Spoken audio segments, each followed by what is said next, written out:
To kickstart this session, I would like to say a few words about our forum and this new initiative we have undertaken. ICR was started by 6 law students from various NLUs across India around August 2020. We launched this forum simply with the intention to increase and improve accessibility in the field of international commercial arbitration, while still maintaining the quality of material available to the legal fraternity and the student community. Luckily, we have been supported by an esteemed board of advisors, many of who also lead and support initiatives to improve racial and gender diversity in this field. Our main goal was to recognize the vacuum and bridge it. In line with this, we dreamed up this little initiative. Because one of the many ways students generally explore this field of international commercial arbitration is through domestic or international moves. But generally, they're not supported by good or appreciable guidance. This leads to them being disheartened and then turning away from this field.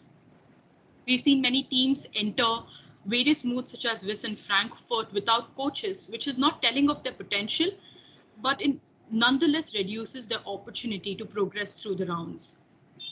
And this is why we've initiated a set of sessions with winning teams like yours or practitioners participating as arbitrators in such moods, to put it in simple words, to level the playing field for everyone involved.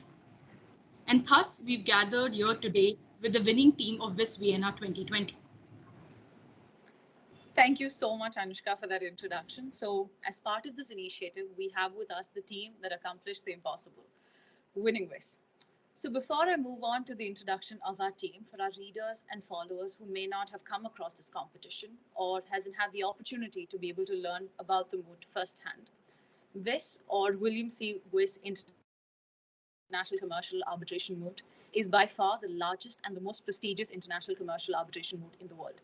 And as a former participant, I can say that despite the preparation being long and overwhelming, and spanning around 6 months, the experience of competing and interacting with hundreds of teams and arbitrators is nearly unparalleled.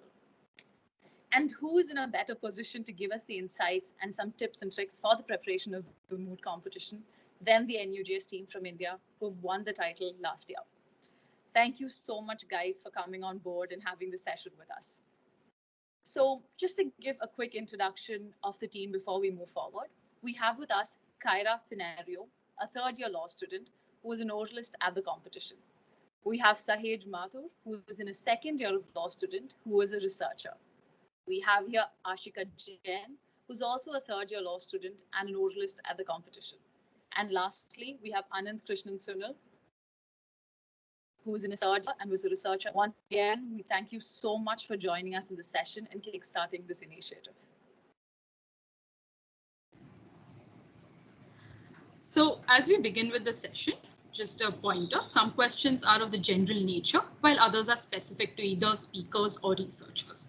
These questions have been collected from teams either participating in the current WIS competitions or who have participated in the past, and they've been accordingly framed. So going into the first question, very general in nature, can you shed some light into your journey into WIS Vienna?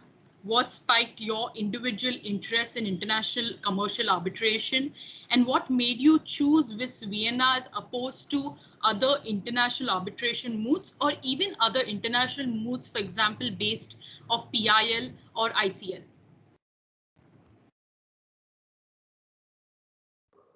Can I take this? So I think my interest in arbitration was more by chance than by choice. The reason being that in my first year, I ended up taking another international commercial arbitration moot, which is the NLS Trilegal Arbitration Moot. And that moot was really interesting for me because even there I did merits like in WIS, and I didn't do jurisdiction. And I think the entire approach towards arbitration, which basically requires you to think more in commercial terms than in legal terms, the entire focus on understanding the industry, the way in which the parties think instead of thinking in which in the ways in which judges or arbitrators think, I think this was something which really attracted me towards arbitration. Because I mean, when you compare arbitration with litigation, this is the main essential difference, right? So in my second year, when our internals results were announced, and then I realized that all right, fine, I have this opportunity to take up the world's best international commercial arbitration moot. I was like, why not? So I mean, yeah, that's been my tryst with arbitration till date.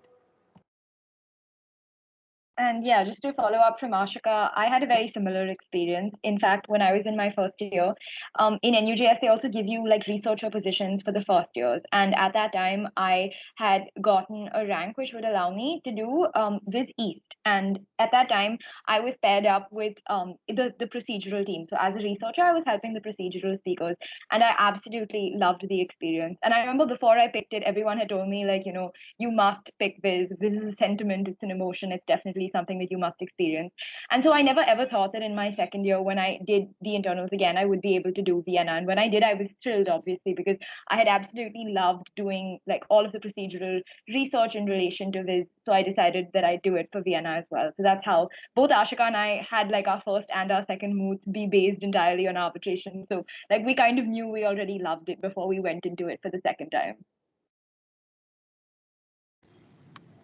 That sounds great. Sahaj, Anand, you guys want to say a few words?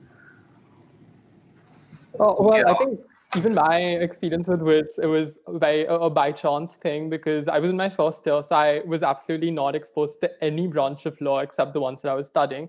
So I think it was partly because of the team, because I think these three guys are brilliant, and like even in the past years of mooting, they did really well. So a lot of people told me to go ahead with them. I did have some exposure to contracts. So I personally found contracts very interesting, which is why I thought that maybe commercial arbitration, especially because it's somewhat linked to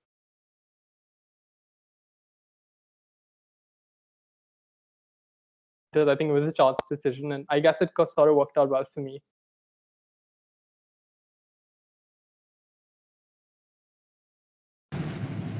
Anand, would you want to say a few words about your interest in this?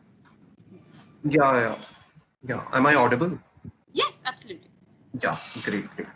So I really didn't have a chance or a plan of doing this. I remember when internals was happening, I told my family I want to do Vienna, because I think that was the only mood where you could actually go to Europe without doing any other qualification rounds or anything.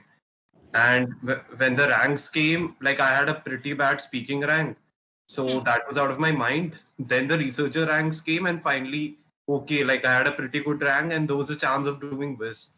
And there was Ashika and Kyra who were doing it, so I felt, they're good people, so I'll do this and I'll have fun at it. And I did have fun while doing it. I would have to thank Anand for that really frank answer, because that's so many people's journey into WIS, especially from Indian colleges or from NLUs. It's literally a pattern of elimination, or I would get to go to Vienna or Hong Kong without having to do any sort of elimination rounds. So after this question, we'd like to go into your prep for WIS and how that sort of chartered out. So one of the most frequent questions we receive from teams is, given the virtual format, how did your team go about preparing for the competition, making sure everyone was doing their part, maintaining accountability, maintaining the time cycle, and not losing motivation, especially because it was the start of the pandemic and the start of the social distancing point. So can you shed some light on your prep? Yeah, sure. So for us, it was especially difficult initially because nobody had any idea what was happening. There was a whole week where we weren't even sure if the competition was going to be happening. So I'll admit that all of us were very demotivated at the outset. But after that, when they did inform us that things would be online, the new struggle that we had faced is that all of us live in completely different cities. So when our college shut down, we had to be kind of prepared for the eventuality wherein we're going to have to prep from completely different cities, and we'd no longer be able to sit in the same room and discuss at length and just have that kind of like ease of everyone being in the same area when it comes to cross questioning, when it comes to practice rounds, etc. But I think what really helped us is that we would stay in touch with each other on a daily basis. And in fact, that in the weeks closer to this, especially, we would do a practice with a different team every single day. So we would reach out to other teams that were participating in this. And this is something that I think both Ashika and I felt really helped in terms of just our speaking, because it wasn't so much, and I think this is something that most of the teams will notice at some point or the other when they do the competition, which is that it's not so much the argument that you're arguing, because at the end of the day, everyone is arguing the exact same thing. Because when you come to the final rounds, everyone has already been acquainted with each other's arguments, your memos, everyone's read. So it becomes more about how you argue it. And then perfecting that style per se only comes with just hours and hours of practice. It really doesn't come with any novel argumentation. So the more practice that you can get, the better you end up being. So that's what we did. Like on a daily basis, we would do a practice with either a new team or otherwise just do it with ourselves. And we found ourselves getting progressively better at, just small things that you have to suddenly start doing on your own. Like, for example, keeping track of time, because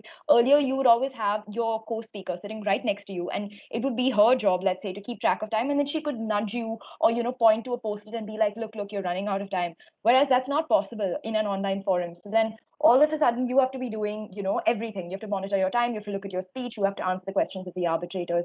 So it becomes a little bit difficult in that regard, but I think with practice we managed to overcome those. Ashika, do you have anything else to add? No, I think that's what. Initially, when the pandemic struck, we were all negatives, that we all are traveling to different cities. But I think at the end of the day, we made more use of the positives, right? Because had the pandemic not been there, we wouldn't have interacted with as many teams. So yeah.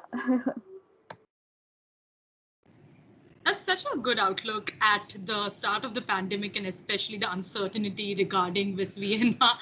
That's a nice outlook to have. So the next question is sort of geared towards the both of you, Ashika and Kiara. It's a very speaker-based question. So any speaker in any international tournament faces several challenges. While for some that might be answering questions posed by the judges/arbitrators, for some it is delivering rebuttals or even paying attention to what the respondent is saying and taking those points in. What were your individual challenges while doing this, and how would you say you overcame them? Any particular instances or stories you can share? So I think firstly, with respect to, I think there are different facets to your question. So I'll try answering them one by one. So first, when it comes to answering the arbitrator's questions, I'll be very honest. There is no way in which you can be prepared for all questions, right? Because all these arbitrators come from different jurisdictions, different people from different countries have different approaches. Say, for example, I clearly remember the German arbitrators, they were very, very law-based in the sense that they require the specific statutory provision under which you're making your argument, but that does not hold for, say, the American arbitrators, okay? So that is one difference. So again, as Kyra initially stressed, it's just practice which sort of helped us. There were certain questions for which we had ready answers, because I mean, we also prepped with our seniors in college. We had like our team practices also. So certain answers you're prepared for. However, there were still many questions which were absolutely novel, and we were, say, given them either in our round of 64 or round of 32. These were actually very difficult rounds for us. So I think what you simply do is, first, it's very important to not, express that uncertainty and that unsurety on your face. Okay, I think I wouldn't use the term fooling, but I think, yes, fooling the arbitrators is something which you have to do. You have to be very confident. You have to smile, even if you're dying inside. So that in itself sort of tells the other person that, all right, fine, maybe this person knows what she's saying. Okay. And just, I think, so I don't think there is a certain scope out of which the questions will go. The question will usually be around something which you might have heard, might have assumed, you're not sure about. So, that sort of thing. So you can always kind of wind your way outside the question and then bring the arbitrator back to your point. At least that was what my approach was, that, all right, fine, this is the answer to your question. However, the point that I was making is this. Okay, so that is one thing. Other than that, when it comes to rebuttals and paying attention to your like opponent team's arguments. I think that is really very important from two perspectives. First, if you can ask a very pointed question, or say if your speech is such that you have mirrored the opposite side's arguments absolutely very clearly, then it is very appreciated by the arbitrators. I mean, they really tell you that yes, we found counters to each and every one of your opponent's arguments in your speech. You hit like their arguments right on point, and that is very much appreciated. And I think the second positive side to listening to the other side's arguments is that it sort of helps you improve your arguments as well, right? So say if today I'm a claimant and in the next round I might be a respondent, so if say I'm liking a certain point made by the arbitrator, by the opposite team, or say even a certain way of putting forth a point by the opposite team, even that can be utilized by me, right? So I think, yeah, overall it's very important to just have that presence of mind throughout the round. Okay, that presence of mind with respect to the opponent team as well as the arbitrators. And I think the wholesome of it will sort of make the round more fun also, and yes, definitely more enriching, I would say, for your future rounds. And just to add on to Ashika's point over here, I think that a lot, especially when it comes to the arbitrators, like she had said, various arbitrators want various things depending upon which jurisdictions they come from. But apart from that, their preferences also differ according to how they like hearing a speech or what they expect from you. Like, for example, most arbitrators, like especially when you have a cold bench, that is a bench that doesn't ask you a lot of questions, you need to make sure that you do justice to all of your arguments so that you can respectably say that I covered all of my issues within the time that I was given. Because in that scenario, you're not really having to digress or, answer questions. So then you don't really have a justification for why you could not satisfactorily argue one issue over the other. And that's something that you must keep in mind. So you should have various versions of a speech prepared. And this, of course, will come with practice. You need to have a speech prepared for when you have a completely cold bench so that you don't end either too early or too late. You end exactly on time to show them that, I have prepared exactly for this scenario. But even when you have a hot bench, or let's say one that just simply does not allow you to proceed to the next issue, you need to have 1 and 2 and 3 minute summaries of each of these of the subsequent issues. And this is something that everyone will notice when they end up doing rounds, is that most often your last issue is never argued, or you have to like at least get rid of like a couple of the last couple of sub issues because you simply don't have the time, and you do end up getting down marked for exceeding the time limit. It's something that's very important irrespective of which judge is judging you, which is why it's so crucial to have like various summaries ready. But apart from that, also what I think both Ashika and I also learned across the time is that different arbitrators have different preferences with respect to the manner in which you address their questions. Some arbitrators will prefer that you just answer it in a sentence or two and then go back to your original structure, whereas other arbitrators, like we had one round with Professor Jeffrey Wayne Seymour, and with him we had no structure for our speech whatsoever. He just wanted us to satisfactorily answer all of his questions. So it was less in the format of us giving a speech and more in the format of just answering every question that he had, where he'd be like, okay, what about this, what about that, what about this? And we had no structure whatsoever. Like, we weren't dictating how our speech would go, we were just merely answering his questions. And irrespective of that fact, I don't think we ended up getting to the final arguments, etc. He was pleased in terms of the fact that we knew our information, whereas other arbitrators tend to prefer a structured speech. So this is something that you have to gauge when the round begins in itself, and this is typically something that the other speakers will be able to notice in the first speaker's speech for the round, and then they'll understand that, okay, clearly this is not going to be a very structured round. I just have to focus on satisfying the arbitrator with whatever questions that I have. So stuff like that. It'll come with practice, of course, but just to keep that in mind, I think would be helpful. I think that's a very detailed and comprehensive answer, and I thank you both for sharing that kind of information and insight to the question. So coming to the next question, it's sort of a two-part question. One of them is geared towards both of you as speakers, while the other is geared towards Anand and Sahaj as researchers. The first part, that's to Ashika and Kiara. Given that the competition was on a virtual platform, how was your experience arguing in a virtual round, especially considering ancillary points like camera adjustments, eye contact, audio noise, mic modulation, etc., body language, for example? What would you say was those points?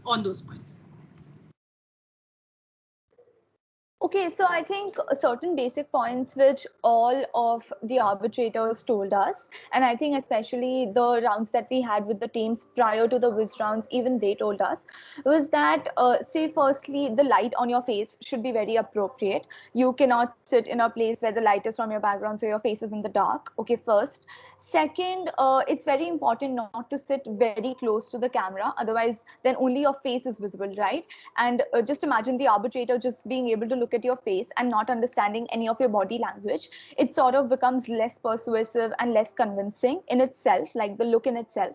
So it's very important to say, take some distance from the camera, such that at least your hands till your elbows are visible, so that sort of gives them a very nice structure, like on the laptop, right? Secondly, coming to eye contact, yes, it was one of the major problems that I faced, I think, till the end. Because what happens is, say, even now, right, I can see you on the left hand side of my screen, somewhere towards the bottom, but I know that the camera is right on top, right in the center. So, I mean, the arbitrators will not really like give that much importance to these small facts, right? They will still prefer you to look as if you're looking directly towards them. So I remember one advice which we were given was that no matter where the arbitrator is, you should look in or around the camera of your laptop. So that becomes a real struggle, right? Because I mean, then you're looking somewhere just on the white blank portion of the screen, but you have to sort of do that because that sort of keeps them more engaged, right? Then I think the last thing which comes to my mind, I think then Kyra can take on, is time lag. Okay, so unlike in a proper normal mood setting where you're sitting in a room, in virtual platforms, there is sometimes a 1 or 2 seconds time lag which is there. So say I am in the middle of my speech and the arbitrator wants to stop me and ask me a question. So I might just be speaking and then he might speak in the middle, and you know that time lag is there. So you kind of have to be respectful of that. So one way of doing it is going a little slow in your speech. Okay, so if you go a bit slow, you sort of can stop yourself, hear the question, and then answer it properly, like accordingly. Okay, so a few things were there which we managed right at the last moment, like during the rounds were on, but a few things which we practiced were these few points which, like I just said. So yeah, keeping these in mind is really important, especially in a virtual setting, because you don't realize how these small little things play a role in the impact that you're having. Also, say for example, having a blank background, like instead of having too many things in your background which sort of looks very clumsy and unorganized, it's better to have like a blank background with wherein, you know, the arbitrators can focus only on you and what you're saying and none of the other things. So yeah. Yeah, and just to pick up from there, a couple of other points to add over there is I think another very important thing, especially in an online round, which gets a little bit difficult, this will only come with like a lot of practice, wherein you know you're so fluent with your speech that you don't need to look at your speech, is where you try to gauge the expressions of each of the arbitrators. And if they look a little, even a little bit doubtful, always stop and ask and say something along the lines of, I sense that the bench or the tribunal has a question, and inquire so that they have the opportunity to be able to interject. Because very often in these online rounds, it becomes a little bit awkward for them to suddenly interject in the middle of your speech because of the internet issues, and it becomes a little bit awkward. So giving them an opportunity to interject when you notice that they might be a little bit doubtful is often very well appreciated. Because I remember during a couple of practice rounds, I would have like practice, either arbitrators or real arbitrators tell me that they really appreciated when I noticed that they seemed a little bit confused, because then they had the opportunity to be able to voice their concern. And a second thing, which I think is very important, and I was told very frequently, is that in a real life setting, typically when you want to direct the tribunal to a particular page of either the problem or otherwise a certain authority, you can see whether they've arrived at that page, and then accordingly, you know when you can start reading out. However, in an online format, you have no idea whether they've arrived at that page, because they're either referring to it in a soft copy on their laptop, or they're referring to it in a book that you can't really see. So over here, again, like Ashika said, you have to be willing to let go of some of your time in your speech. Give it at least 10 seconds, and at the end of it, ask if the tribunal is with me, and allow them all to have taken their time to arrive at that page. Because if you begin reading whatever sentence or clause or line that you are reading, and they haven't yet arrived there, they will be unable to follow the argument that you make subsequently, which will make everything that you say after that less convincing. So the sacrifice is worth it, even though it's definitely, 15 seconds or whatever out of just a mere 13 or 14-minute speech. It's definitely a worthwhile sacrifice to make. And the arbitrators themselves also appreciate when you're taking the time to allow them to catch up with you. Otherwise, because this is also something that we take for granted, is that we know our speech in and out. So we begin to presume that these arbitrators are also understanding it. But for them, they're hearing it for the first time. So we have to be able to give them the time to pause, understand, move on, etc.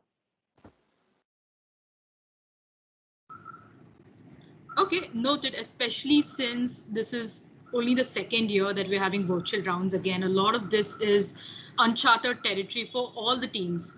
Like yours, it might have been too in 2020. So this is a great insight as to how to go about virtual rounds, especially since a lot of people think about it as a daunting task that they don't want to even try. The second part of this question is actually aimed at Sahaj and Anand. And at that point, can I ask them to please switch on their cameras? For some reason in the screen, the cameras are not switched on. So Sahaj and Anand, generally for WIS and how WIS sort of plays out is that the researchers and the rest of the team that are not oralists end up sitting for multiple rounds and observing arguments, taking notes and passing this along to their team. However, given that the rounds were conducted virtually and this was not possible, can I ask you, how was your experience when the virtual rounds happened or the virtual pre-moots happened during this 2020 session of WIS Vienna?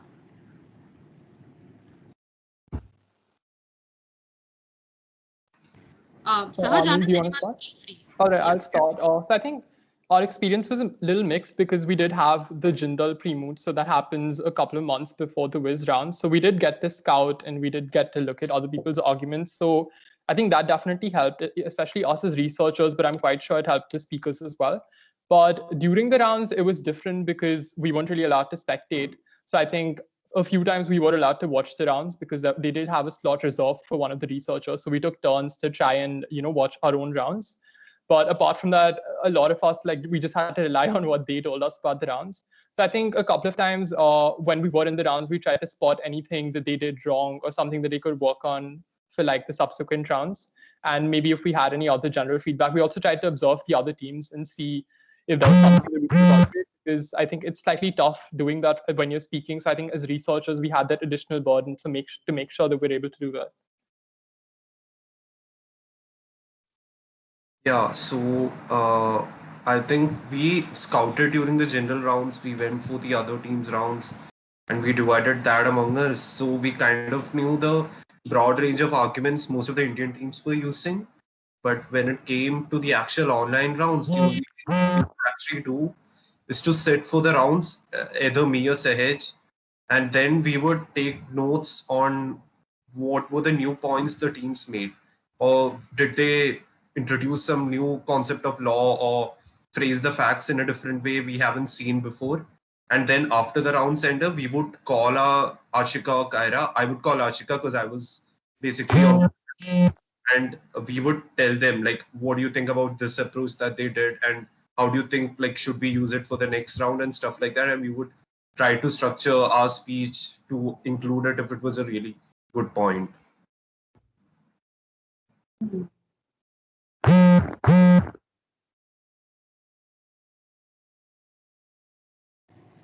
So thank you for that insight. Tracy, do you want to go ahead with the next question? Yeah. So just generally, generally for all moots, one of the most daunting tasks is taking up questions in these moot competitions. And I remember when I was participating in WIS during the early days, I would honestly be caught off guard when there was a new question posted to me, and it would really affect my remaining time. So I just want to ask you, so when you guys faced with maybe a tricky question or a one-sided question or something that you didn't even know of, how did you guys overcome this challenge, or how did you guys handle addressing these questions? And did you guys prepare for this deliberately during your preparation times, or what were the ways in which you sort of handled these situations? Like Ashika had previously said, I think maintaining a completely poker face or maintaining just a composed demeanor is the first step to, even when you're hearing the question. Another important thing is before you even decide whether you know the answer or not, you must smile, nod, and take a pause to truly understand what the arbitrators are asking. Very often, it's not simply the question that they're asking that they want the answer to, but it's also a different direction or a different perspective that they're trying to push you into while considering these questions. The thing about Viz especially is that at the end of the day, every argument, irrespective of whether it's procedural or its merits, it all comes down to the policy of it. You're always going to have two different perspectives that exist that are equally valid. Neither of them are more correct or more wrong than the other. And that's something that you must tell yourself throughout, irrespective of whichever side you're arguing and irrespective of whichever argument you feel is stronger or weaker. Both of us always had our preferences in terms of which side we liked arguing on the basis of which arguments we thought that were stronger, but that's just a mental block in your head. It's really nothing apart from that. And that's something that you must keep in mind when you're answering questions from the arbitrators, because the arbitrators themselves know that this is a weak point of your side. So it's not like they're going to downmark you because, no appropriate response exists. It just depends upon the tact with which you begin to answer those questions. And sometimes, very often, what we find is that if you don't have a logical answer to it, you can always just reroute the question back to your arguments, proving how this was just so unfair to your client. And then you can take on a slight degree of like an emotional argument, or just try to convince the arbitrators on the grounds of just showing like equity, principles of equity, etc., to show how unjust the result has become, even if it was perfectly legal as to what the other side did. But it's all about playing with the emotions and trying to like figure out what the arbitrator is interested in. And obviously, I mean, at the beginning when you do speaking rounds, they just don't really go very well because there's a whole range of questions that you have not considered or thought about at the time that you're drafting the speech. This again, like I said, all comes with practice. The more times you're approached with the question, the more confident you feel while being able to answer it. What I find is really helpful is while the arbitrator is asking the question, to check how much time I have left and then decide in my head, okay, I'm going to give this 30 seconds or I'm going to give this seconds. And or generally what I also do is that before you begin the question, say that, can I answer your question? Then can I quickly summarize the last bit because I notice my time is running out. So just to let them know about your structure. So then they understand that, okay, they want to answer my question, but given the fact that their time is running out, I also should be able to allow them to quickly summarize this issue. So that prevents them from being able to pester you a little further in relation to that while ensuring that you respect your time limits. So just trying to balance all of these things at the same time becomes very important as well. Ashika, do you have anything that you would want to contribute to that? I mean, that was genuinely really wholesome and very insightful.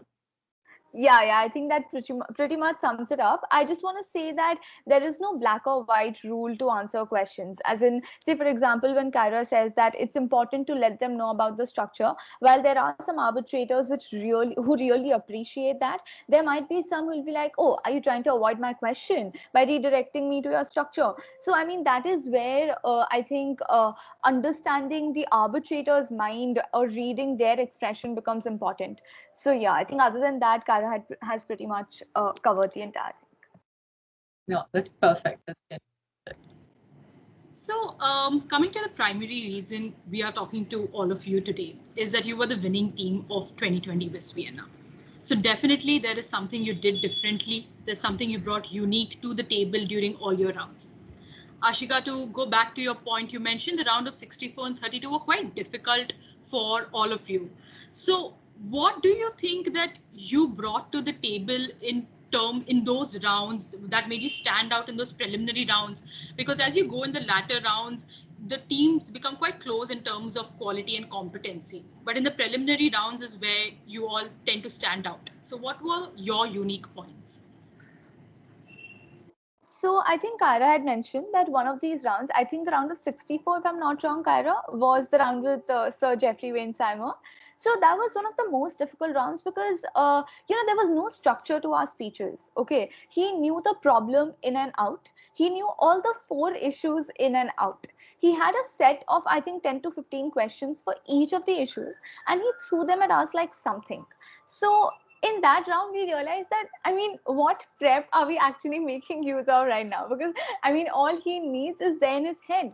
And in the same way in which he tricked us, he tricked the other team also.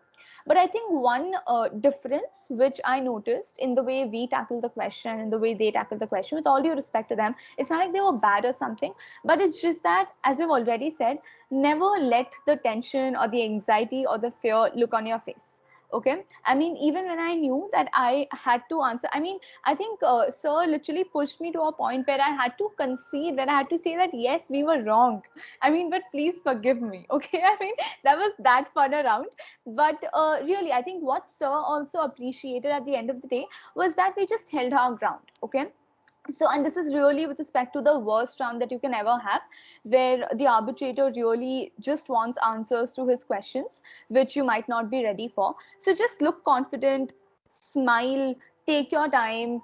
I mean, you can even keep a cup of coffee with you if you want. Just take sips from that, calm yourself down, and answer questions as normally as possible. I think our calmness and just the smiling look on both of our faces was something which pulled us through all the rounds. Because other than that, see, questions, answers, all the teams are more or less prepared for. Okay, if I'm ready for say 50 questions, the other team might be ready for 55. That's just the difference. Okay, but these things were really which were important, at least towards the latter rounds when the competition grew more intense. So yeah. And just to add to Ashika's point, I think that another very important thing, especially when you go to the further rounds where everyone else more or less has equal advocacy skills and literally the same argument, where you can really differentiate yourself from the other team becomes rebuttals, because that's how you're leaving the court in itself. So you need to end on a very impactful note.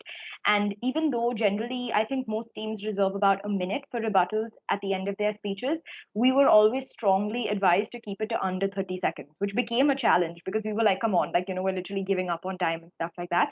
But we found that the shorter the rebuttal, the more impactful it would be. So I think what a lot of Indian teams like doing is trying to make a list of rebuttals, going like, I have 4 rebuttals or 5 rebuttals. But what they don't seem to understand is that it's hard to keep track for the arbitrators to remember what argument, who made where in relation to what issue. So the way that you come up with good rebuttals is to pay attention to the other side's speech and to notice where the arbitrators seem a little bit doubtful about their arguments, or to notice where the arguments, where the arbitrators, like, either pester them with questions and then seem dissatisfied with their response. Those are the exact points that you pick up for when you want to mention it in your rebuttals, because that's what they're most likely to agree with. And then when it's your turn for the rebuttal, you pick up on those exact points and in brief, concise, and like very sharp sentences say this is exactly what they failed to prove, and therefore their entire argument falls, and end on that impactful note. And for them, then the onus on them in their sole rebuttals becomes justifying it, which is just always less convincing, because if the arbitrator wasn't convinced with their argument in their speech, there's no way they can convince them in 30 seconds. So that's a really good way to establish that you have an edge over the other team. So rebuttals are very important. Thank you for that. Suraj, Anand, any opinions watching from outside in the rounds? Did you guys think there was anything unique about the way your oralists took the rounds?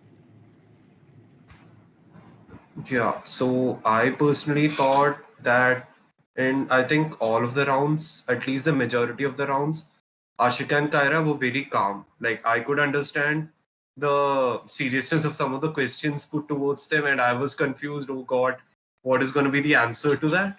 But they were very calm. They were just like smiling around.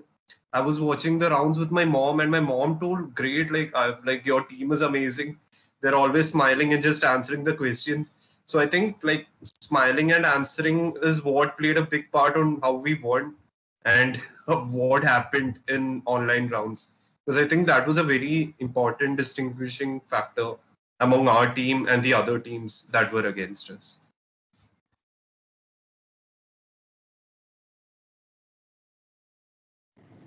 Okay, thank you for that. So the next question that we have is mostly at Ashika and Kiara. And this is because in which certain marks are reserved for team coordination and relationship between team speakers.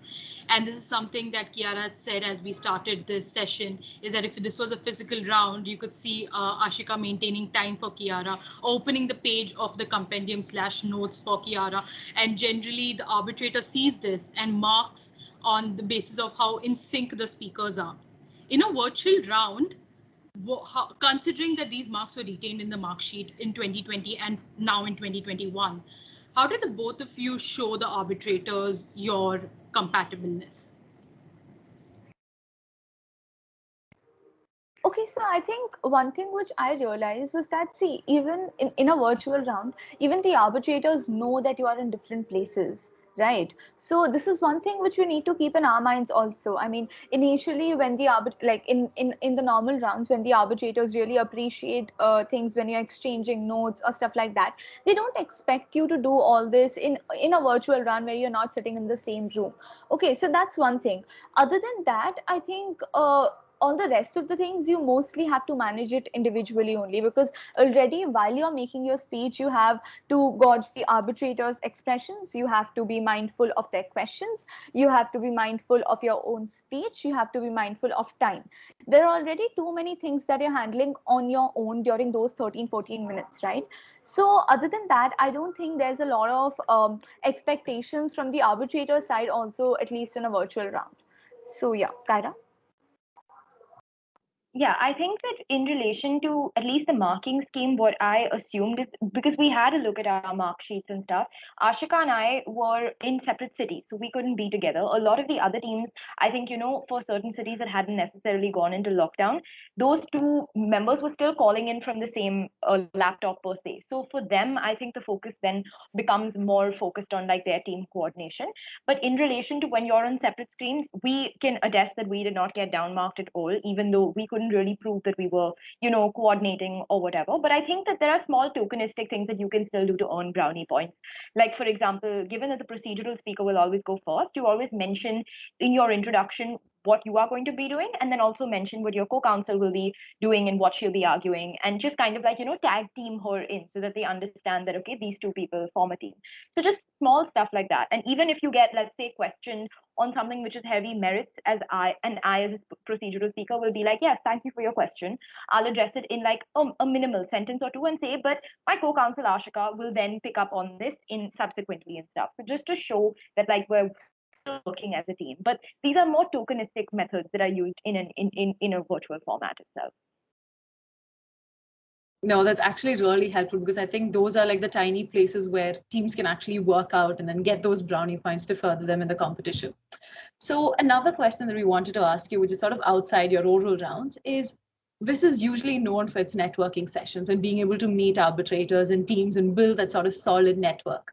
And I remember even when we were participating, our seniors were like, even if you don't win, there's something that you really pick up from this, just the people that you meet and the sort of conversations that you have.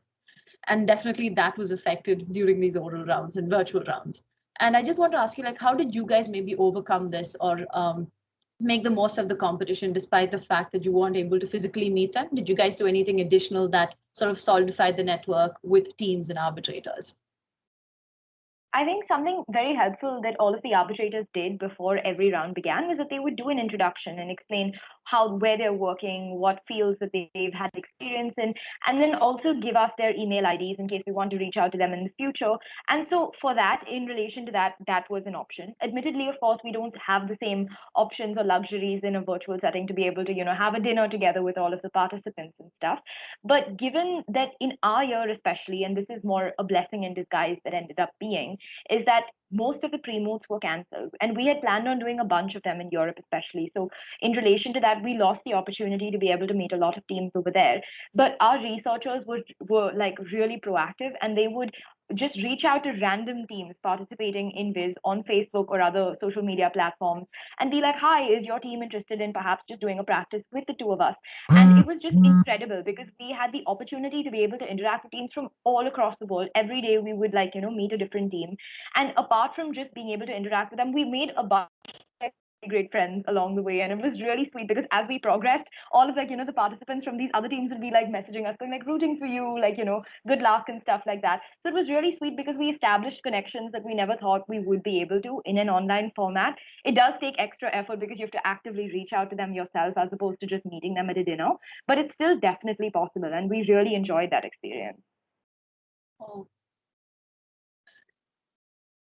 No, that's genuinely really nice, because I was honestly very confused on how maybe, you would still get the most out of the competition despite it being on a virtual format. So I think a lot of the team members this time, like students who messaged us, were particularly conscious of that fact. Like, how do they make the most out of this, even if they don't go about winning the competition?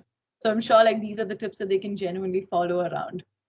Anushka, do you want to take forward? So I think the best part of any international mooting tournament or experience, especially one like Viz, is the sheer amount of knowledge or skills you can pick up from your opponents or other participating teams. For example, I remember when I did Jessup, even as a researcher, simply getting to observe other speakers was a great insight into different speaking styles. So here is where I'd like to hear from all four of you and your individual takeaways from all the rounds and the opponents that you faced or participating teams that you saw. Anyone, if Sahaj and Anand would like to start and give us their perspectives. It can be the simplest of takeaways, like just seeing how they stood or how they posed in front of the camera, the words they said. So what were your takeaways that you carried into the winning rounds of Vienna?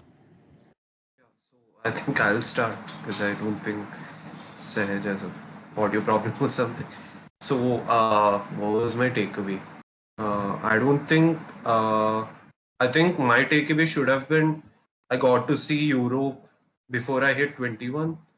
But obviously that couldn't be my takeaway for various reasons, mostly because of the pandemic.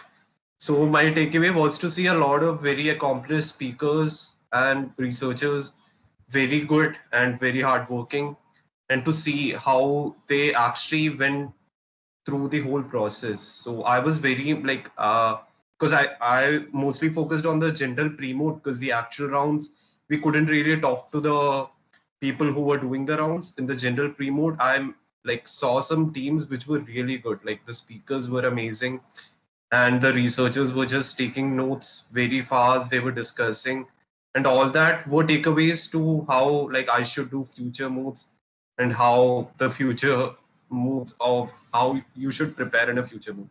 And also like I think our team also bonded very well. So I kind of got to know how to work with a team and how to understand whether a particular point is good and how to discuss certain controversial points or arguments with your team members and how to reach a midpoint. So it was a good experience, like not the experience I was hoping for, but a good one all the same. That's really great to hear. Ashika, Kiara, any of your takeaways as to how as you saw your opponent Aurelus speak? So I think, as I've said initially also, the one very important takeaway, and I think a very big distinction between arbitration and say any other PIL moot or any other Indian moot for that matter, is the fact that it requires you to have a very story-like approach in your arguments, okay? And this applies all the more to merits than to procedure.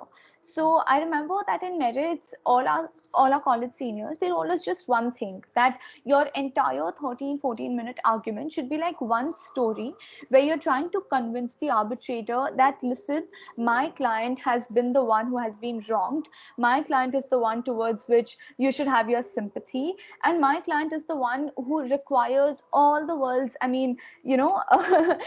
sympathy from, okay? And the other party is the one which has sort of breached their good faith obligations. So, while we use the word good faith just anywhere, it really plays a very important role in arbitration, because while we are trying to show everything good from our client side, it is also very important to be very cordial. Okay, so you can never say something like the other party has shown bad faith. Okay, the other party has sort of I don't know, their arguments are baseless. Okay, you can't use words like this in arbitration. Okay, because even the arbitrators want you to be very polite and very story-like in your entire argument. So yeah, I think that was one thing which any person participating in an arbitration mood should keep in mind. That even before our arguments, we were required to make like a 1-minute introduction, which is sort of like a very, very brief summary of our entire speech, basically the main point behind why we are here before the arbitrators. And that is where you sort of give like a brief trailer of your entire story, and the next 12 minutes is like one, I don't know, platform given to you where you tell the arbitrator that, listen, this happened. And when I say this, I mean more about facts than law. Okay, I remember law used to be just 1 or 2 lines of my speech, and the rest of my speech would simply be, if I may please direct your attention to this page of the fact sheet. If you can come to this page of the record, this paragraph, you will see this line. Okay, so it's completely one story that you're presenting in a package before the arbitrator, so that the person is convinced that yes, my client has done absolutely no wrong. So yeah.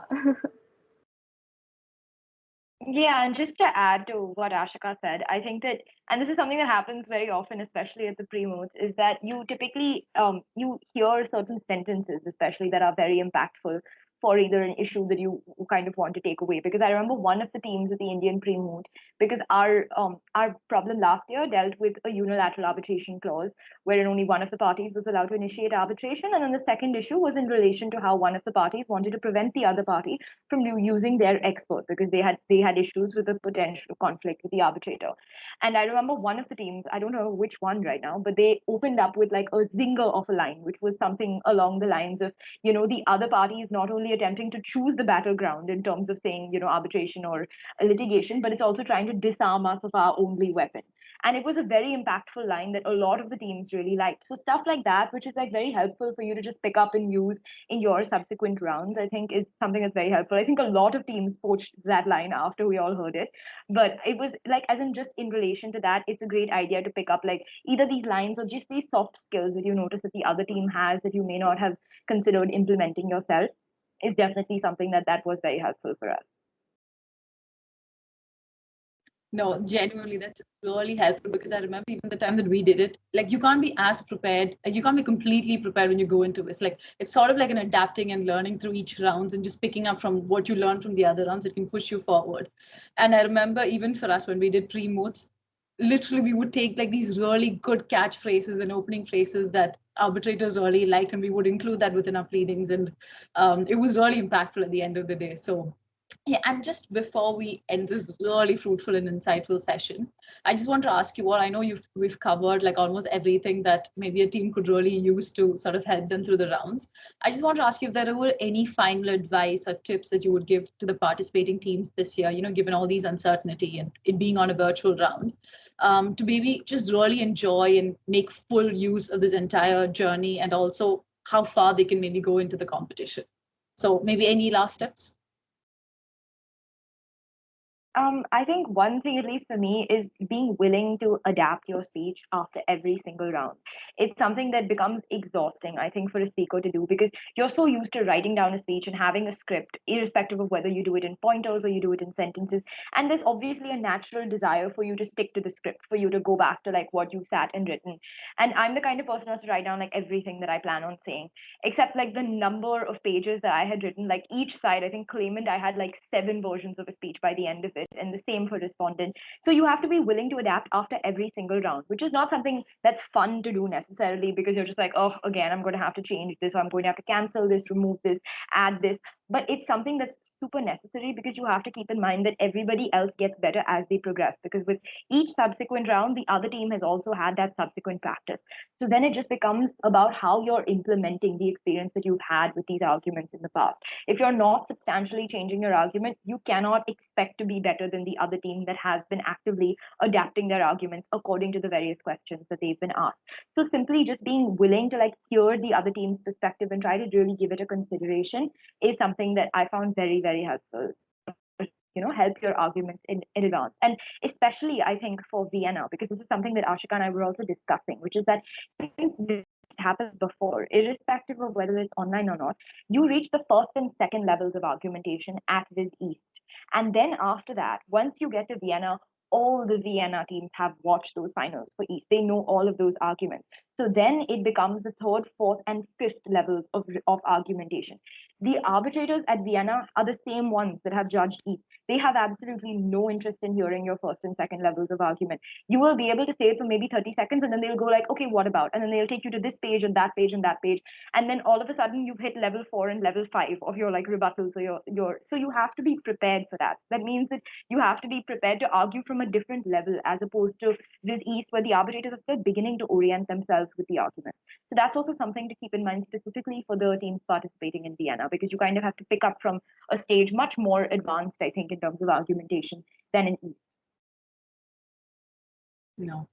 Also, just to add to that, I think a very important thing with respect to the second speaker from each side, say for the procedural speakers, the claimant, and for the merit speakers, the respondent, it's very important for us to not have like a proper written speech. The reason being that you have to mirror the other side's arguments. So I think you kind of end up facing two problems over here. First, you do not have a speech ready. You make your speech while the other person is making his or her argument. So say if the person has made 4 arguments under issue 1 and 3 under issue 2, you write down all of those 4 and you prepare counter arguments to that. However, the second problem which arises over here is that what if the other team is not good enough? Right? I mean, the other team might have made 2 very weak points and you can easily counter them in just 2 to 3 minutes. I mean, this was one problem which I faced in some of my rounds, wherein I realized that I had rebutted all the other side's arguments within, I think, 10 and a half minutes, and I still had 3 to 4 minutes to spare. So I think when you come to this sort of situation, it's very important to first you rebut whatever arguments they've made and then you make your own arguments. So I think this is just a follow up from Kyra's point regarding not having a speech ready and being willing to structure or alter your speech differently. So not only does it apply one round after the other, but also inside the rounds, wherein especially when you're trying to mirror the opposite side's arguments. So yeah, that's it. Yeah, sorry, just to add one last thing onto Ashika's thing that she mentioned right now. I think, yes, for sure, the second speech is written more like a debate speech than a moot speech per se, because you have to do it according to what the other team has said. And this is something that we experienced across like various rounds, wherein the other team would have like proper rebuttals to everything that we said, but they were still restricting themselves to the original structure that they were comfortable with following, which is not ideal because it just doesn't mirror up perfectly in terms of the arbitrators understanding it. So the first speech, like for example, the procedural speakers, the claimant goes first, whereas for the merit speakers, the respondent goes first. Those two speeches you can structure as you wanted to, meaning like, this is how I want to go because I'm beginning with the arguments. But when you're the second speaker, that is the one that's supposed to rebut, you must do your best to ensure that your speech is drafted as the other person is writing it, meaning like, I address this argument first, that argument, because you just get bonus points for that. Guys, I think that's genuinely really helpful for all of the teams that's going to participate this year. So I think this was like the last question and sort of mark the end of our session.